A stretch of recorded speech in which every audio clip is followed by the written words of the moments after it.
വിജയേട്ടാ നമസ്കാരം. നമസ്കാരം. മഹാരാഷ്ട്ര തെരഞ്ഞെടുപ്പ് കഴിഞ്ഞിരിക്കുകയാണ്. നവംബർ 20-ാം തീയതി ജാർഖണ്ഡിലെ തെരഞ്ഞെടുപ്പും കഴിഞ്ഞിരിക്കുകയാണ്. ഈ രണ്ട് തെരഞ്ഞെടുപ്പും കഴിഞ്ഞ സാഹചര്യത്തിൽ നമ്മുടെ രാജ്യത്ത് ഇപ്പോൾ ചർച്ചാ വിഷയം ഈ രണ്ട് തെരഞ്ഞെടുപ്പിന്റെയും എക്സിറ്റ് പോൾ ഫലങ്ങളാണ്. എക്സിറ്റ് പോൾ ഫലങ്ങളിൽ ഈ രണ്ട് തെരഞ്ഞെടുപ്പുകളിലും ഫലങ്ങൾ പറയുന്നത് ബി ജെ പി സഖ്യ സർക്കാരുകൾ ഈ രണ്ട് സംസ്ഥാനങ്ങളും ഭരണം പിടിക്കും എന്നുള്ളതാണ്. പക്ഷെ നമ്മളിപ്പോ കുറേ നാളായിട്ട് കണ്ടുവരുന്ന ഒരു ട്രെൻഡ് അനുസരിച്ച് ഇപ്പോ ഇന്ത്യൻ പ്രധാനമന്ത്രി നരേന്ദ്രമോദി മൂന്നാമത്തെ തവണയും അധികാരത്തിലേറിയത് കേവല ഭൂരിപക്ഷം ബി ജെ പിക്ക് ഇല്ലാതെയായിരുന്നു. പക്ഷെ എക്സിറ്റ് പോൾ ഫലങ്ങളെല്ലാം പറഞ്ഞത് ബി ജെ പിക്ക് 400-ലധികം സീറ്റുകൾ ചിലപ്പോൾ കിട്ടിയേക്കാം എന്നുള്ള രീതിയിലല്ല, 350-ൽ കുറഞ്ഞൊരു എക്സിറ്റ് പോൾ ഫലങ്ങളും ഇല്ലായിരുന്നു എന്നുള്ളതാണ്. അതുപോലെ തന്നെയാണ് ഇപ്പോ തെരഞ്ഞെടുപ്പ് നടന്ന ഹരിയാന, അങ്ങനെയുള്ള സംസ്ഥാനങ്ങൾ, ജമ്മു കശ്മീർ. അപ്പൊ ഇവിടെയൊക്കെ ഹരിയാനയിലാണ് നമ്മുടെ ഇന്ത്യയിലെ സകല പ്രക്ഷോഭങ്ങളുടെയും കേന്ദ്ര ഉറവിടം എന്ന് പറയുന്നത്. അവിടെ എക്സിറ്റ് പോൾ ഫലങ്ങളെല്ലാം പറഞ്ഞു കോൺഗ്രസ് ആ അമാനുഷികമായ ഭൂരിപക്ഷത്തിൽ കയറി വരുമെന്നൊക്കെ പറഞ്ഞു. പക്ഷെ നമ്മൾ കാണുന്ന കാഴ്ച ബി ജെ പി അഭൂതപൂർവമായിട്ടുള്ള, അല്ലെങ്കിൽ ചരിത്രത്തിൽ ഇതുവരെ ഇല്ലാത്ത രീതിയിലുള്ള ഭൂരിപക്ഷം പിടിച്ച് അവിടെ ഭരണത്തിലേറുന്ന കാഴ്ചയാണ് നമുക്ക് കാണാനായിട്ട് സാധിച്ചത്. അങ്ങനെ എക്സിറ്റ് പോൾ ഫലങ്ങളെല്ലാം തകർന്നടിയുന്ന ഒരു കാഴ്ചയാണ് നമുക്ക് മൊത്തത്തിൽ നമ്മൾ ഇങ്ങനെ കണ്ടുകൊണ്ടിരിക്കുന്നത്. അപ്പോഴാണ് ഇവിടെ മഹാരാഷ്ട്രയിൽ ബി ജെ പിക്ക് അനുകൂലമായിട്ട് ഒരു എക്സിറ്റ് പോൾ ഫലങ്ങൾ വരുന്നത്. സത്യം പറഞ്ഞാൽ ബി ജെ പിയുടെ അപ്പുറത്ത് നിൽക്കുന്ന പ്രതിപക്ഷ പാർട്ടികൾ സത്യം പറഞ്ഞാൽ ഇപ്പൊ പ്രതീക്ഷയിലാണ്. കാരണം എക്സിറ്റ് പോൾ ഫലങ്ങളെല്ലാം തെറ്റിക്കൊണ്ടിരിക്കുകയാണല്ലോ. അപ്പൊ പിന്നെ നമുക്ക് ഭരണം കിട്ടിയാൽ എങ്ങാനും ബിരിയാണി കൊടുത്താലോ എന്നുള്ള രീതിയിലാണ് അവരിയ്ക്കുന്നത്. അപ്പൊ മഹാരാഷ്ട്രയിൽ എന്ത് സംഭവിക്കും? എക്സിറ്റ് പോൾ ഫലങ്ങൾ ഫലിക്കുമോ? പിന്നെ ഈ മഹാരാഷ്ട്രയിലേക്ക് വരുമ്പോൾ അവിടെ വലിയ പ്രക്ഷോഭം, മറാത്തി പ്രക്ഷോഭമൊക്കെ നയിച്ച വലിയ വലിയ സംഭവ വികാസങ്ങളൊക്കെ ഉണ്ടായിട്ടുണ്ട്. മനോജ് ഝാരംഗിനെ പോലെയുള്ള ആൾക്കാർ ഇവിടെ വലിയ രീതിയിൽ പ്രക്ഷോഭങ്ങളൊക്കെ നയിച്ച് അതൊക്കെ നമ്മുടെ ഈ തെരഞ്ഞെടുപ്പ് ഫലത്തെയും തെരഞ്ഞെടുപ്പ് കഴിഞ്ഞു, ഫലം വരുമ്പോൾ അതിൽ എങ്ങനെ പ്രതിഫലിക്കും എന്നുള്ളത് എന്താണ് ബിജുചേട്ടൻ അതിലുള്ള ഒരു അഭിപ്രായം? പ്രധാനമായിട്ടും ഈ എക്സിറ്റ് പോൾ ഫലങ്ങളുടെ വിശ്വാസ്യതയിൽ പിടിച്ചു നമുക്ക് തുടങ്ങാം.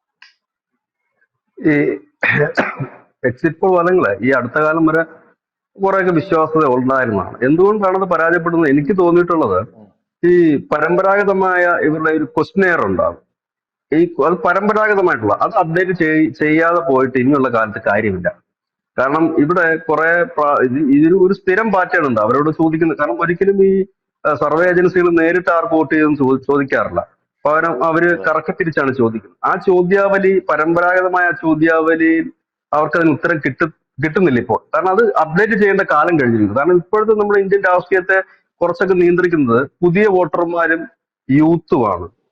അവിടത്തേക്കൊക്കെ പോകുമ്പോൾ അതിനനുസരിച്ചുള്ള ഒരു ക്വസ്റ്റ്യനെയറിലേക്കാണ് കുറച്ചുകൂടെ പോകേണ്ടത്. അല്ലാതെ പരമ്പരാഗതമായിട്ട് ഏതെങ്കിലും ഗ്രാമത്തിലോ ഇല്ലെന്നുണ്ടെങ്കിൽ വേറെ ചന്തയിലോ ഇല്ലെങ്കിൽ ഒക്കെ പോയിട്ട് ഇന്നത്തെ ഈ ക്വസ്റ്റ്യനെയർ കൊടുത്തിട്ട് ശരിയാണ്, അവിടെയും പോകേണ്ടതാണ്. കാരണം അടിസ്ഥാന പ്രശ്നങ്ങൾ അറിയുന്നതിന് വേണ്ടിയിട്ട് നമ്മൾ സാമ്പിൾ ശേഖരിക്കുന്നത് എപ്പോഴും ഇതുപോലുള്ള മാർക്കറ്റുകൾ കേന്ദ്രീകരിച്ചുകൊണ്ടും ഗ്രാമങ്ങൾ കേന്ദ്രീകരിച്ചുകൊണ്ടും അങ്ങനെയുള്ള ഏരിയയിലാണ് നമ്മൾ കൂടുതൽ അതിനുവേണ്ടി ശ്രമിക്കാറുള്ളത്. പക്ഷെ അവിടെയും അവിടുത്തെ ഈ അപ്ഡേഷൻസ് ഒരുപാട് വന്നു കഴിഞ്ഞിരിക്കുന്നു. അവർക്ക് റോഡുകളായിട്ടുണ്ട്, ഇല്ലെങ്കിൽ മറ്റുള്ള ഗതാഗത അപ്പൊ അതനുസരിച്ച് ക്വസ്റ്റ്യനെയറിന്റെ ഒരു പ്രശ്നം ഒന്ന്.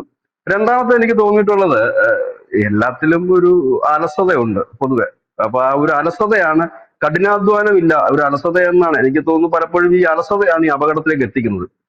കാരണം റൂമിൽ ഇരുന്നു കൊണ്ട് തയ്യാറാക്കുന്നതാണോ എന്ന് നമുക്ക് സംശയം ജനിപ്പിച്ചു പോകും. പണിക്കിറങ്ങിയാലേ നമുക്ക് അതിന്റെ റിസൾട്ട് കിട്ടത്തുള്ളൂ.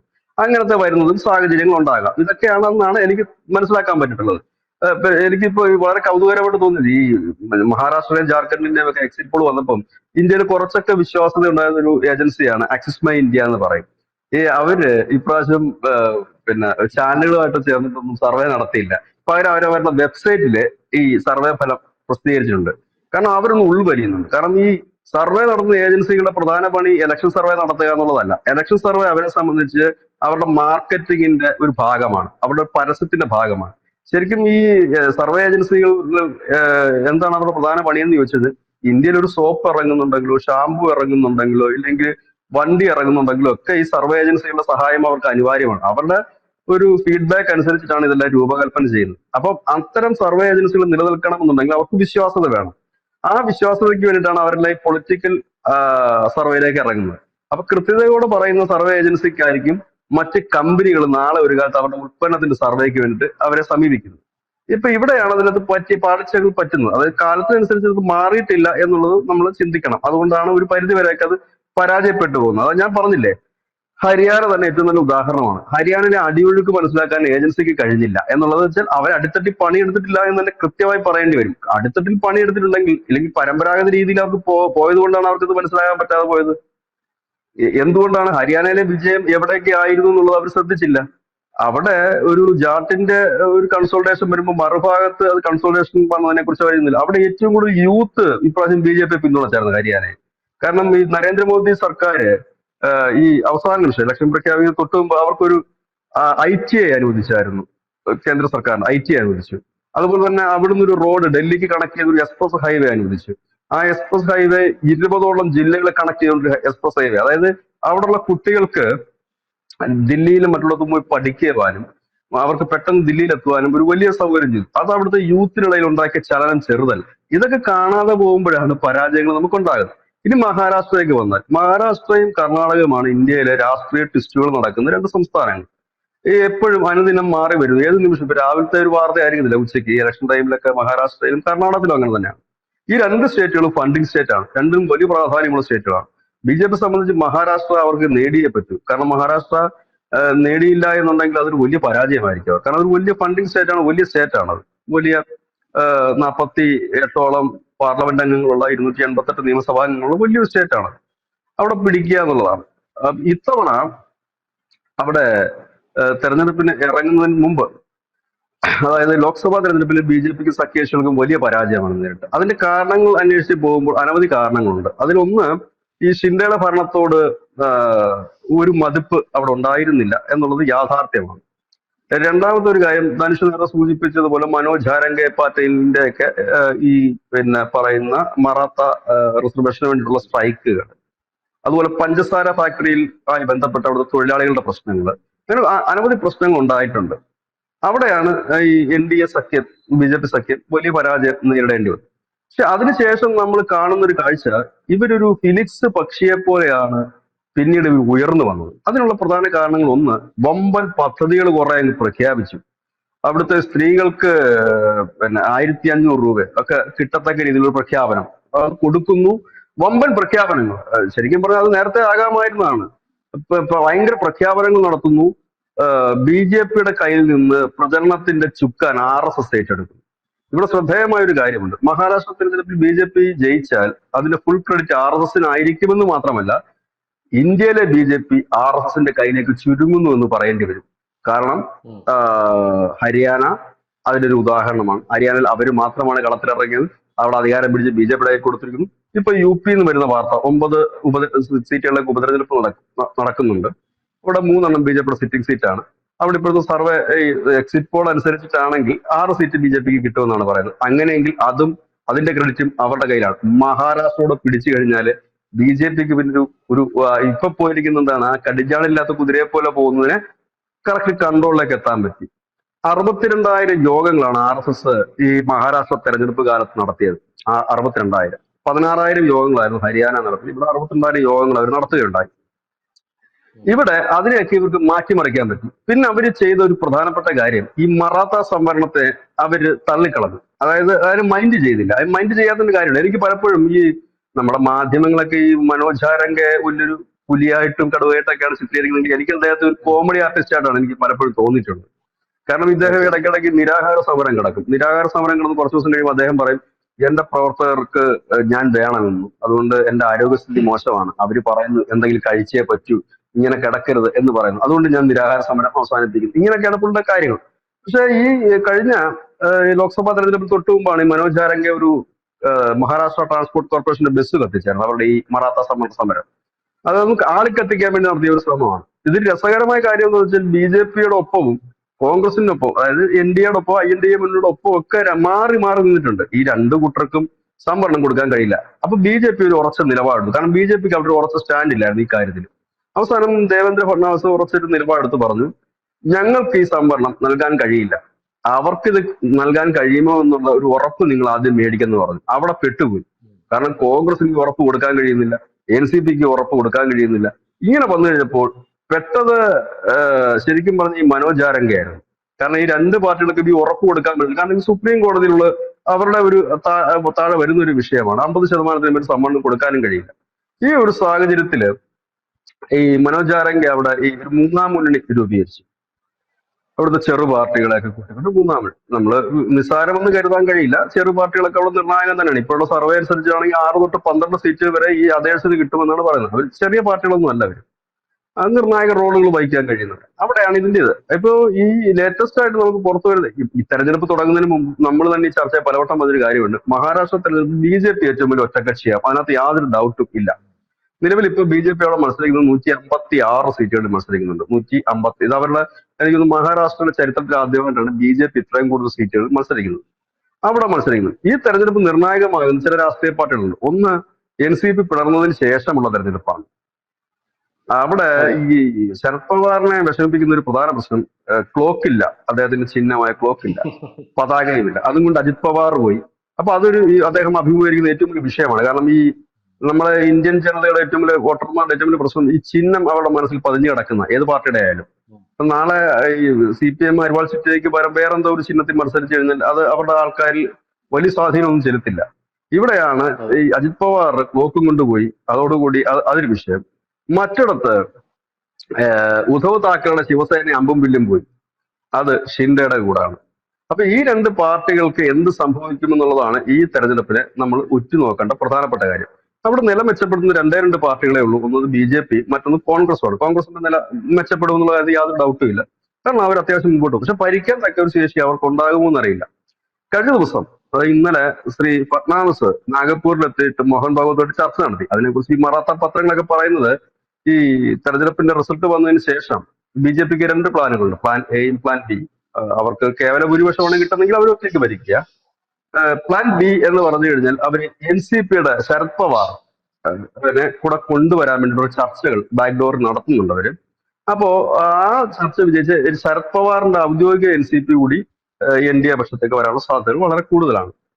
അപ്പൊ ഇവിടെ ഒരു പ്രശ്നമുണ്ട്. അത് എന്തുകൊണ്ടാണ് RSSുമായി സംസാരിച്ചതെന്ന് ചോദിച്ചാൽ ഈ അജിത് പവാർ ബി.ജെ.പി പക്ഷത്തേക്ക് വന്നതിനകത്ത് RSSന് കടുത്ത വിയോജിപ്പുണ്ട്, എതിർപ്പുണ്ട്. അപ്പൊ അതുകൊണ്ട് തന്നെ ഉം. ഇപ്പോഴെല്ലാ കാര്യങ്ങളും ചോദിച്ചിട്ടാണ് ചെയ്യുന്നത് എന്ത് വേണമെന്നുള്ളത്. അപ്പൊ ആ ഒരു കാര്യം ഡിസ്കസ് ചെയ്യാനാണ് പോയതെന്നാണ് ഇപ്പൊ പുറത്തു വരുന്ന വിവരം. കാരണം RSSന് കൂടെ താല്പര്യമുണ്ടെങ്കിൽ മാത്രമേ ഇനി ഒരു സഖ്യകക്ഷിയോ ഇല്ല മറ്റാരെങ്കിലും എടുക്കാൻ ബി.ജെ.പി ഇപ്പോൾ മഹാരാഷ്ട്ര തയ്യാറാകുന്നത്. കാരണം അജിത് പവാർ വന്നതിൽ ഒരു വലിയ ആഹ് വിഷമമില്ല, ദേഷ്യമൊക്കെ ഈ RSSനും ബി.ജെ.പിയുടെ ഉണ്ട്. ലോക്സഭാ തെരഞ്ഞെടുപ്പിൽ ഈ അജിത് പവാറിന്റെ വരവ് ബി.ജെ.പി അണികൾക്കിടയിൽ ഒരു വലിയ നിരാശ ഉളവാക്കിയിട്ടുണ്ട്. ഒന്ന്. പിന്നെ രണ്ടാമത്തെ കാര്യം ബി.ജെ.പിയുടെ ഒരു അഹങ്കാരമാണ് മഹാരാഷ്ട്രയിലെ ലോക്സഭാ തെരഞ്ഞെടുപ്പിന്റെ പരാജയത്തിന് കാരണം. ഞങ്ങൾ പണിയൊന്നും ചെയ്യേണ്ട, ജയിക്കുമെന്ന് അവർക്കൊരു തോന്നലുണ്ടായത് ഒരു പ്രശ്നമാണ്. അതായത് ഈ അജിത് പവാർ 1000 കോടി അഴിമതിയിൽ പെട്ട കിടക്കുന്ന അജിത് കുമാറിനെ പെട്ടെന്ന് കൊണ്ടുവരുമ്പോൾ ഉൾക്കൊള്ളാൻ ഒരു പ്രയാസം അണികൾക്കുണ്ടാകും. അത് ക്ലിയർ ചെയ്ത് കൊടുക്കാൻ ബി.ജെ.പിയുടെ നേതാക്കൾക്കൊട്ട് കഴിഞ്ഞതുമില്ല. രണ്ടാമത്തെ കാര്യം എന്ന് പറഞ്ഞു കഴിഞ്ഞാൽ ബി.ജെ.പി പണിയെടുത്തിരുന്നില്ല. കാരണം അത് മാപ്പ് പറഞ്ഞിരുന്നു. ഇലക്ഷൻ ലോക്സഭാ തെരഞ്ഞെടുപ്പ് കഴിഞ്ഞിട്ട് ഫട്നാവിസും ഷിൻഡെയും അജിത് പവാറും പങ്കെടുത്തൊരു വലിയ റാലിയിൽ ഫട്നാവിസ് പറഞ്ഞിരുന്നു മാപ്പ് തരണം, ഉം. എതിരാളികൾ പ്രചരിപ്പിച്ചതിനാൽ ഞങ്ങൾക്ക് വിശദീകരിക്കാൻ കഴിഞ്ഞില്ല, നിങ്ങളോട് കാര്യങ്ങൾ അവതരിപ്പിക്കാൻ കഴിഞ്ഞില്ല, ഞങ്ങളുടെ തെറ്റാണിത്, പ്രവർത്തകരുടെ അല്ല എന്ന് പറഞ്ഞുകൊണ്ട് പ്രവർത്തകരുടെ അടുത്തും ജനങ്ങൾക്കും മാപ്പ് പറയുന്ന ഒരു സാഹചര്യമൊക്കെ നമ്മൾ അവിടെ കണ്ടതാണ്. അപ്പൊ അതിൽ നിന്നൊക്കെ ഒരുപാട് വ്യത്യസ്തമായി മുമ്പോട്ട് പോകും. ഈ അടുത്ത സമയത്ത് ഞാൻ ഈ ഹിന്ദി ഓൺലൈനുകളും മറ്റൊക്കെ കാണുന്ന സമയത്ത് അവിടേക്ക് ഈ നമ്മുടെ ഒപ്പീനിയൻ പോൾ എടുക്കുമല്ലോ. അപ്പൊ അതെ. ഒപ്പീനിയൻ പോൾ എടുക്കുമ്പോഴത്തേനും ഈ ജനങ്ങളുടെ ഇടയിലൊക്കെ ചോദിക്കുമ്പോൾ അവരെല്ലാം ഈ ഷിൻഡയ്ക്ക് അനുകൂലമായിട്ട് സംസാരിക്കുന്നുണ്ട്. അവർ പറയുന്നത് ഷിൻഡെ മികച്ച മുഖ്യമന്ത്രിയാണ്. പക്ഷെ അവിടെ ഞാൻ ശ്രദ്ധേയമായ ഒരു കാര്യം, അവിടെ പലയിടത്തും ശിവസേനയുടെ തട്ടകങ്ങളിൽ പോലും ഈ സർവേ നടക്കുമ്പോൾ അവിടെ എല്ലാവരും പറയുന്നത് ബി.ജെ.പി വീണ്ടും വരുമെന്നാണ്. അപ്പൊ അതിനർത്ഥം മഹാരാഷ്ട്രയിൽ ബി.ജെ.പി ഒരു മേജർ പവറിലേക്ക് എത്തുന്നു. കാരണം ബി.ജെ.പിയെ സംബന്ധിച്ച് മഹാരാഷ്ട്ര ഒറ്റയ്ക്ക് ഭരിക്കുക ഈ തെരഞ്ഞെടുപ്പിലും അസാധ്യമായ കാര്യമാണ്. അവരുടെ ലക്ഷ്യം മുഴുവൻ അടുത്ത തെരഞ്ഞെടുപ്പ് എത്തുമ്പോഴേക്ക് ഒറ്റയ്ക്ക് മത്സരിച്ച് ജയിക്കുക എന്നുള്ളത് തന്നെയാണ്. ഉത്തർപ്രദേശിലും അവർക്ക് ഒറ്റയ്ക്ക് മത്സരിച്ച് ജയിക്കാൻ ഭരിക്കാൻ അവർക്ക് കഴിഞ്ഞിരുന്നില്ല.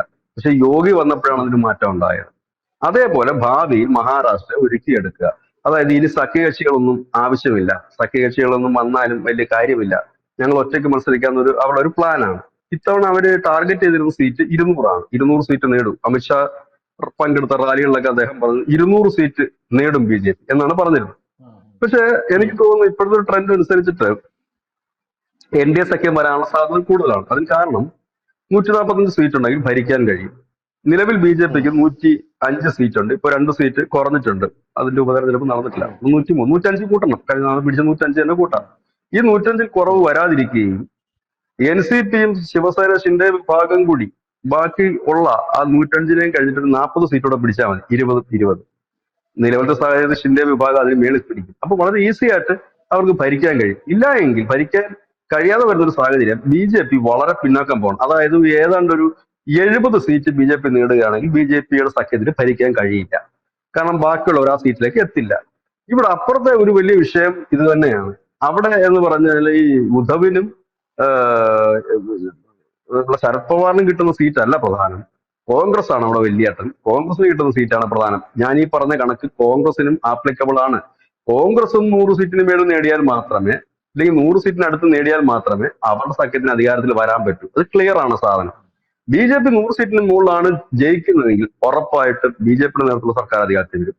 കോൺഗ്രസ് 100 പിടിച്ചു കഴിഞ്ഞാൽ അവർക്കും വരും.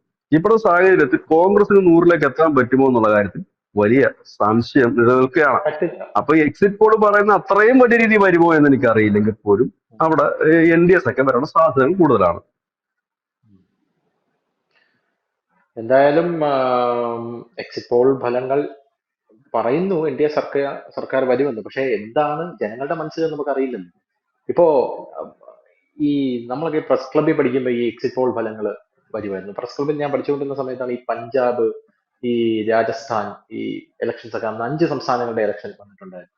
അപ്പൊ അന്ന് എക്സിറ്റ് പോൾ ഫലങ്ങൾ നമ്മളോട് തയ്യാറാക്കാൻ പറഞ്ഞിട്ടുണ്ടായിരുന്നു. അതായത് നമ്മൾ വിദ്യാർത്ഥികളാണ്, അപ്പൊ അസൈൻമെന്റ് തരും, നിങ്ങൾ എക്സിറ്റ് പോൾ ഫലങ്ങൾ തയ്യാറാക്കണമെന്ന് പറഞ്ഞു. അപ്പൊ പല ആൾക്കാരും എക്സിറ്റ് പോൾ ഫലങ്ങൾ തയ്യാറാക്കുമ്പോൾ അന്ന് നമ്മളെ പഠിപ്പിച്ചിരുന്ന സാറ് നമ്മളോട് പറഞ്ഞത് ജനാധിപത്യം എന്ന് പറഞ്ഞാൽ എപ്പോഴും പ്രവചനാതീതമാണ്. എല്ലാ ഫലങ്ങളും തെറ്റാനുള്ളതാണ്, തിരുത്തി കുറിക്കപ്പെടേണ്ടത് തന്നെയാണ് എന്ന് അദ്ദേഹം പറഞ്ഞൊരു വാക്ക്. അതെനിക്ക് ഭയങ്കര ഇഷ്ടപ്പെട്ട ഒരു വാക്കാണ്. കാരണം ചില ആൾക്കാർ കളിയാക്കും, അയ്യോ നിങ്ങളുടെ എക്സിറ്റ് പോൾ തെറ്റിയില്ല ഇങ്ങനെ. അതിന്റെ ഏറ്റവും വലിയ ഒരു സൂചന എന്ന് പറയുന്നത് ജനങ്ങളെ അണ്ടർ എസ്റ്റിമേറ്റ് ചെയ്യരുത് എന്നുള്ളതാണ്. ജനങ്ങളാണ് ജനാധിപത്യത്തിൽ രാജാവ്. അതുകൊണ്ട് എക്സിറ്റ് പോൾ ഫലങ്ങൾ എപ്പോഴും തെറ്റണം. ഞാൻ ആ ഒരു പക്ഷക്കാരനാണ്. എക്സിറ്റ് പോൾ ഫലങ്ങൾ തെറ്റണം, അത് തെറ്റിക്കൊണ്ടേയിരിക്കണം. കാരണം ജനങ്ങളുടെ മനസ്സ് വേറെ ആരെങ്കിലും നിയന്ത്രിക്കുന്നുണ്ടെങ്കിൽ മാത്രമേ അവർക്ക് ഈ എക്സിറ്റ് പോൾ ഫലങ്ങളൊക്കെ കൃത്യമായിട്ട് പ്രവചിക്കാനായിട്ട് സാധിക്കുള്ളൂ. ലോകത്തെമ്പാടും എക്സിറ്റ് പോൾ ഫലങ്ങൾ തെറ്റിയിട്ടുണ്ടല്ലോ. ഇപ്പോ ട്രംപ് ആദ്യം അടുത്ത ഇലക്ഷനിൽ ഹിലരി ക്ലിന്റന്റെ കൂടെ മത്സരിച്ചപ്പോൾ ഹിലരി അഭൂതപൂർവമായിട്ടുള്ള ഭൂരിപക്ഷത്തിൽ കയറുമെന്നാണ് അവർ പറഞ്ഞിരുന്നത്. പക്ഷെ അവസാനം എന്തായി? ട്രംപ് ലോകത്തില്ലാത്ത ഭൂരിപക്ഷത്തിൽ കയറി. ഇത്തവണ ട്രംപിന്റെ എക്സിറ്റ് പോൾ ഫലങ്ങള് ട്രംപ് കയറുമെന്നും ആയിരുന്നുവെങ്കിലും ഇത്തവണ അപ്പുറത്തെ ഡെമോക്രാറ്റ്സിനെ ടച്ചുടച്ചുകൊണ്ടാണ് ട്രംപ് കയറിയത്. ആ അമേരിക്കയുടെ മാപ്പ് എടുത്ത് നമ്മൾ നോക്കിക്കഴിഞ്ഞാൽ പൂർണ്ണമായിട്ടും ചോപ്പടിച്ചിരിക്കുന്ന കാഴ്ചയാണ് നമുക്ക് കാണാനായിട്ട് സാധിക്കുന്നത്. കമലാ ഹാരിസിന് അതിനകത്തൊരു ഹോൾഡ് പോലും ഇല്ലാത്ത രീതിയിലാണ്. അപ്പോൾ എക്സിറ്റ് പോൾ ഫലങ്ങൾ വരട്ടെ, എക്സിറ്റ് പോൾ ഫലങ്ങളെല്ലാം തെറ്റട്ടെ, ജനങ്ങളുടെ മനസ്സിൽ എന്താണെന്ന് വെട്ടി തുറക്കുമ്പോൾ നമുക്ക് കാണാം. അത് ജനങ്ങൾ തന്നെ പറയുന്നതായിരിക്കും ഏറ്റവും നല്ലത്. താങ്ക് യു ചേട്ടാ, താങ്ക് യു സോ മച്ച്. കൂടുതൽ വാർത്തകളും വിശേഷങ്ങളും നിങ്ങളിലേക്ക് എത്താൻ ABC മലയാളം സബ്സ്ക്രൈബ് ചെയ്യുക, ബെൽബട്ടനും അമർത്തുക.